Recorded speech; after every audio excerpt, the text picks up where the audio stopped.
Okay, so that was a beautiful presentation. Anybody who understands who's doing quality work in facelifting in North America understands that the quality of what David's doing. I think when Dr. Sykes suggested that he and I give this course together, it was not because of the stark contrasts between sort of, I guess, the way Dr. Rosenberg and I think about facelifting. It's more because of the subtle contrasts.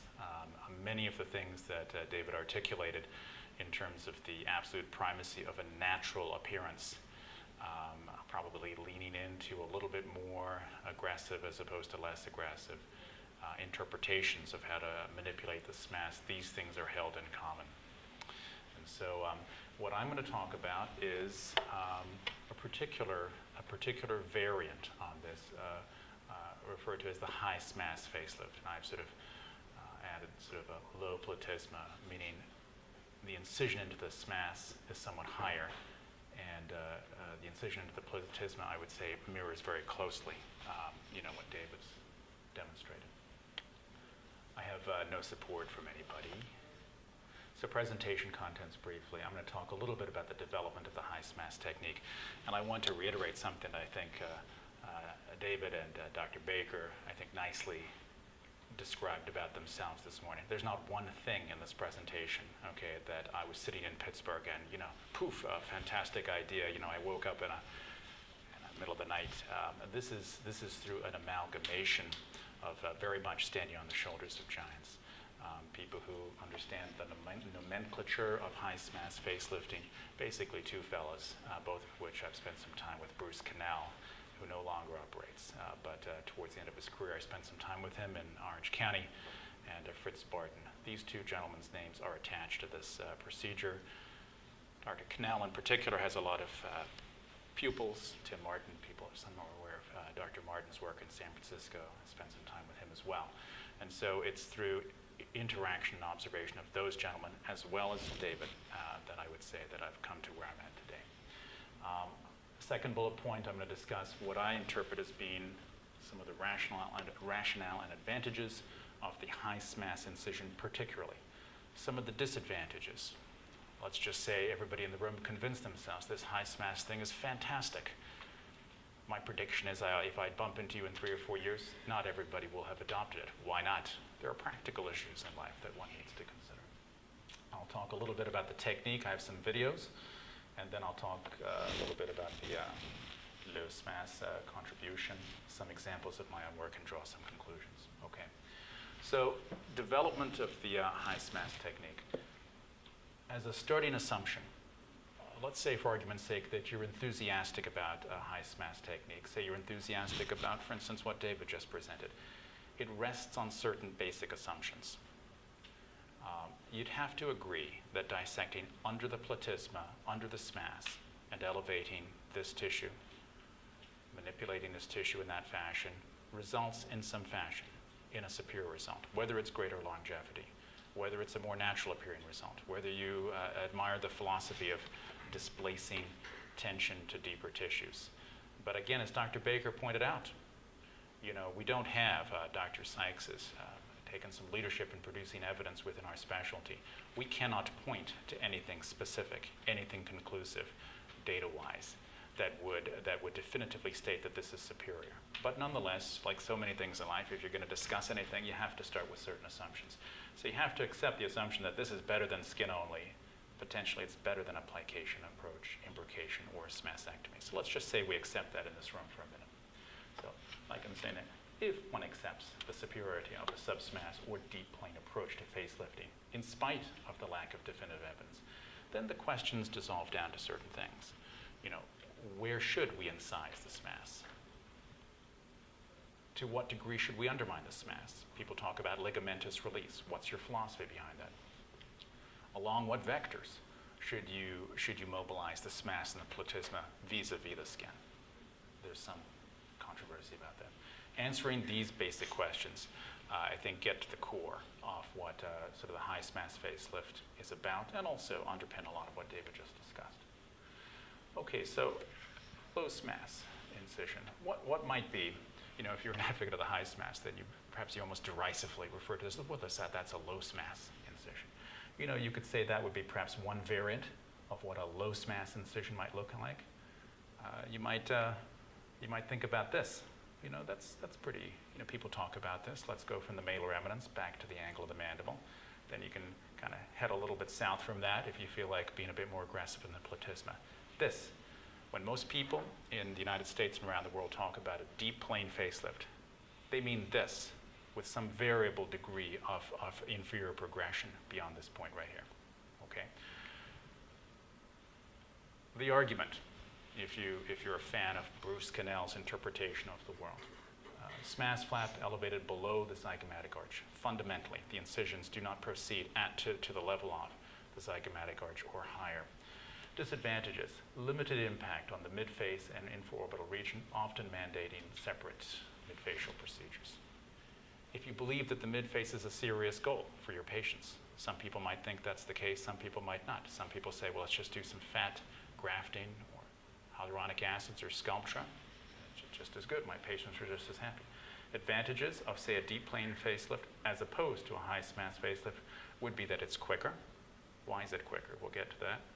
And perhaps it's safer. What about that frontal branch? Aren't you scared about making this sort of an incision, where you come up as high as that? Maybe, I must say, not quite as high, but about to this height here, at the superior aspect of the zygomatic arch, or along, say, the apex of the zygomatic arch. These circles, by the way, this is supposed to imply this is sort of the zone of influence. If you incise the SMAS here, this is where you can reasonably expect to make an impact. If you believe that your patients, this is all they care about, then you're good. Call it good. On the other hand, if you're under the interpretation that they would like to sort of, you know, kill 3 birds in one stone, let's take care of the neck, let's take care of the jowls, and let's take care of the midface in one go. I think that comment was made during the session this morning. The midface is one of the areas that fail the most. I think all of us as surgeons, we tend to look at certain things. People become sensitized to certain areas, and then they're like, well, we failed here. Other people will have patients for 20 years, quite happy, a thriving practice, and they just sort of, you know, my patients don't mind. This is overlay onto anatomic. Okay, so the high SMAS incision. This is, repeating myself, elevated along the superior border or directly over the zygomatic arch. Advantages, improved upper cheek contour. Enhanced fill, as Bruce would say, of the infraorbital region. Increased support for the lower eyelid. Have any of you ever encountered a little bit of difficulty with the lower eyelid? This is a little bit of a belt and suspenders, might help you out a bit.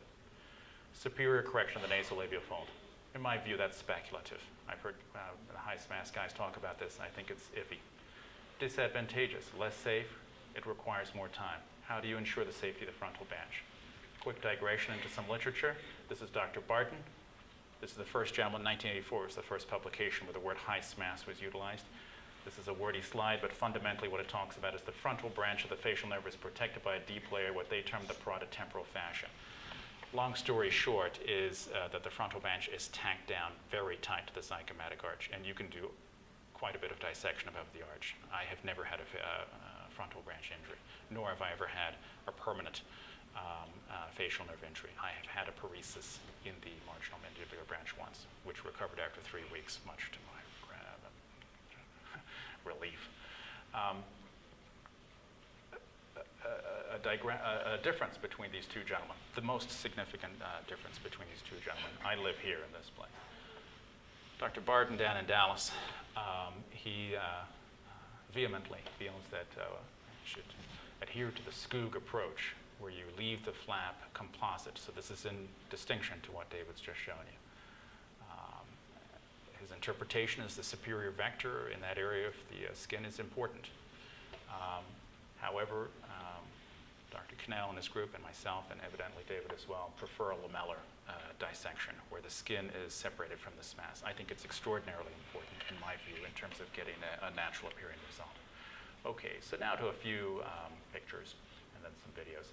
This would be my standard incision, a few minor technical points. There's 2 birds' beaks here, right here and right here. I found this very useful to me. I don't like soft undulating lines around the tragus. I like sharpness here and here. Also noticed, perhaps a minor point, this incision where, again, there's a fairly sharp break here, it does not proceed at the inferior aspect of the tragus. It's about 80% down the length of the tragus. I've done it both ways and sort of perseverated on this point. I like this more so. Another thing Dr. Cannell came up with, we've all fought this dog ear back here. I'm sure every one of us has struggled a bit with this. When you take out this dog ear, I don't remove the skin out onto the flap. I remove the skin back into the hairline, which takes this incision a little bit inferiorly. These are minor technical points, but all of us know that all our procedures are just a collection of details. Lots of folks who sort of contemplate doing, elevating the SMAS flap, where I described in those pictures. Tons of people will say the same thing.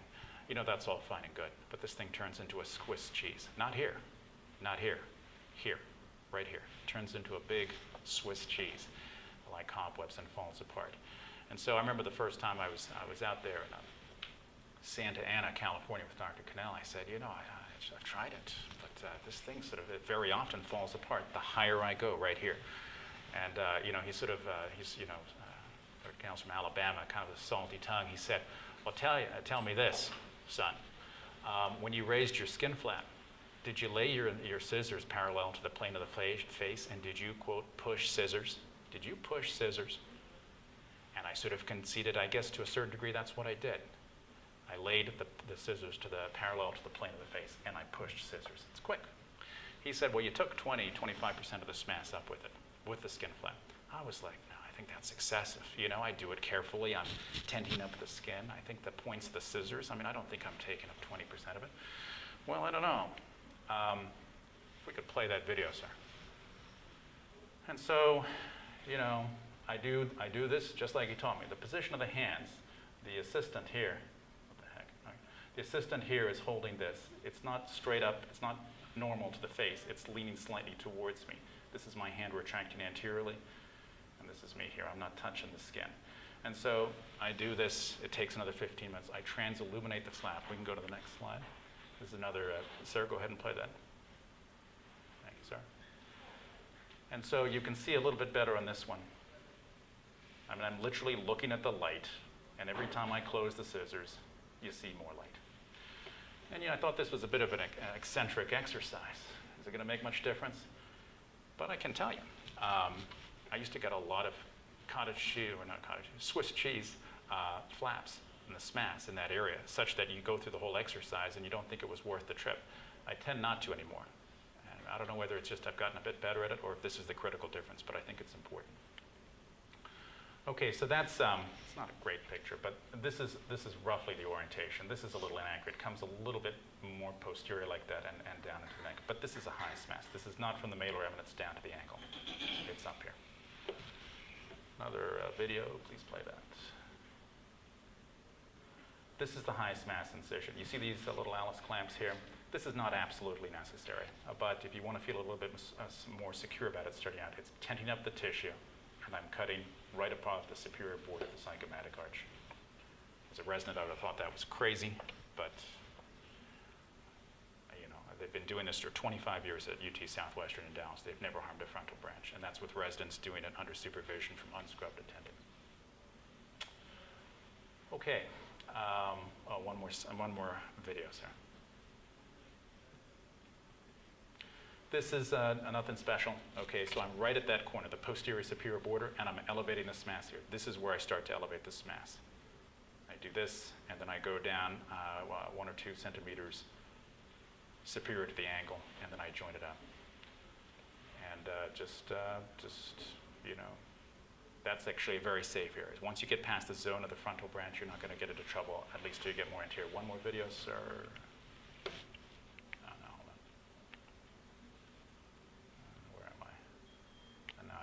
Go ahead and play this, sir. Okay, so this is just, you know, a few minutes later, there I am, elevating the SMAS.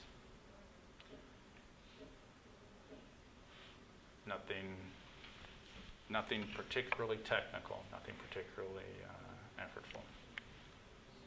Okay, and that's a still picture of sort of the same thing, and obviously I proceed quite a bit forward. I've not released any of the paratomasseteric ligaments at that juncture.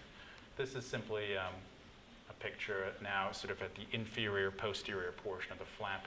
I elevate there. This is something, I think Wayne Larrabee taught me this once, this blunt instrument. You can go ahead and play that, sir.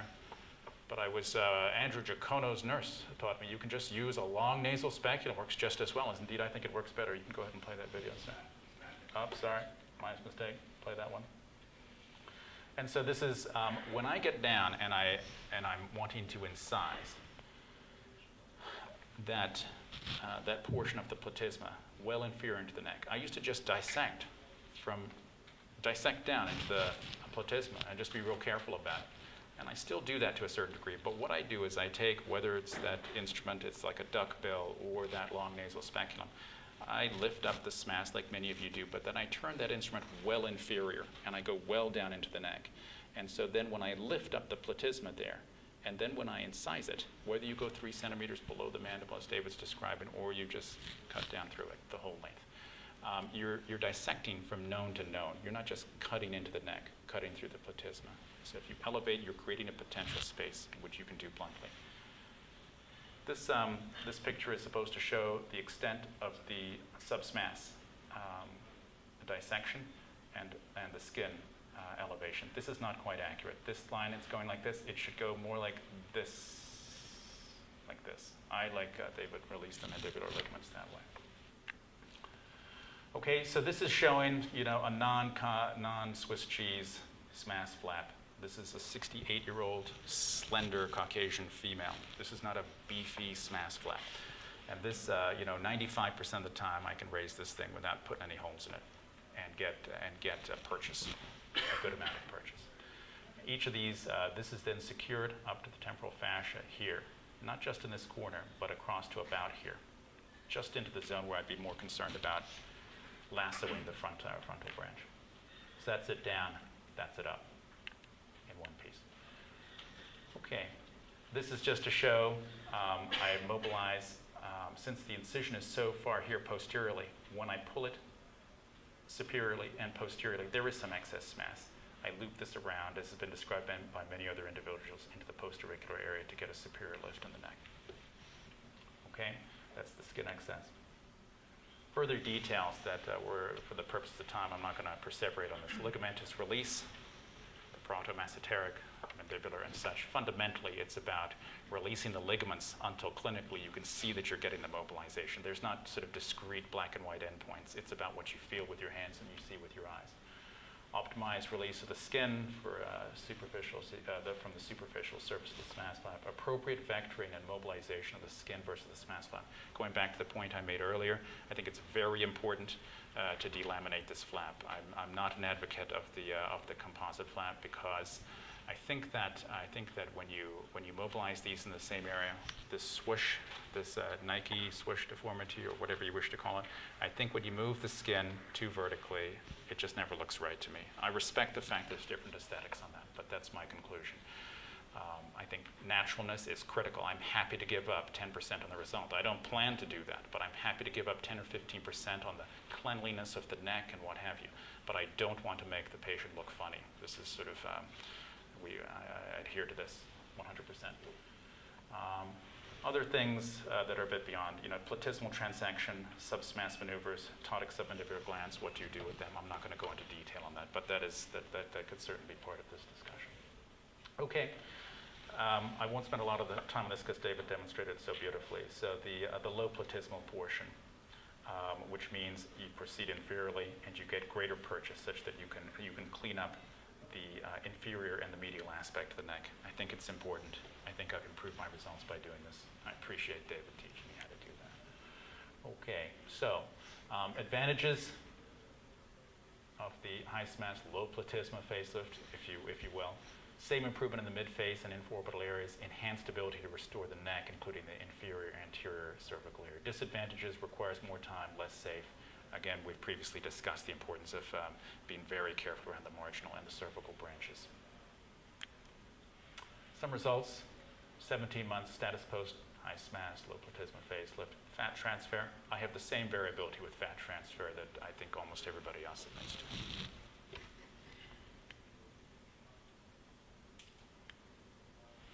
Flaws, I'm not that wild about that. happy to give up that and have her look natural. I've not been happy with every facelift I've done, but I think I can honestly say I don't have facelifts that come in that I'm like, wow, she looks done. I don't have them go into the grocery store and people are like, oof. That doesn't happen to me. Failures, subtle failures in other areas, that happens to me. Somebody could get that a bit better, I'm sure of it. 13 months, by the way. Conclusions. The low cheek SMAS flap elevated below the zygomatic arch does not impact to the same degree the midface and the infraorbital region. Planting the flap higher along the superior border of the zygomatic arch allows a simultaneous lift of the jawline, the cheek, and the midface with a single unified flap, obviating the need for endoscopic midface procedures and the like. Incorporated and extended platysmal elevation and suspension permits a more comprehensive and durable rejuvenation of the medial and lower neck. So is the argument to pursue a high SMAS low platysma approach to facelifting compelling? Do the benefits merit the effort and risk? What are the disadvantages for the patient with the surgeon?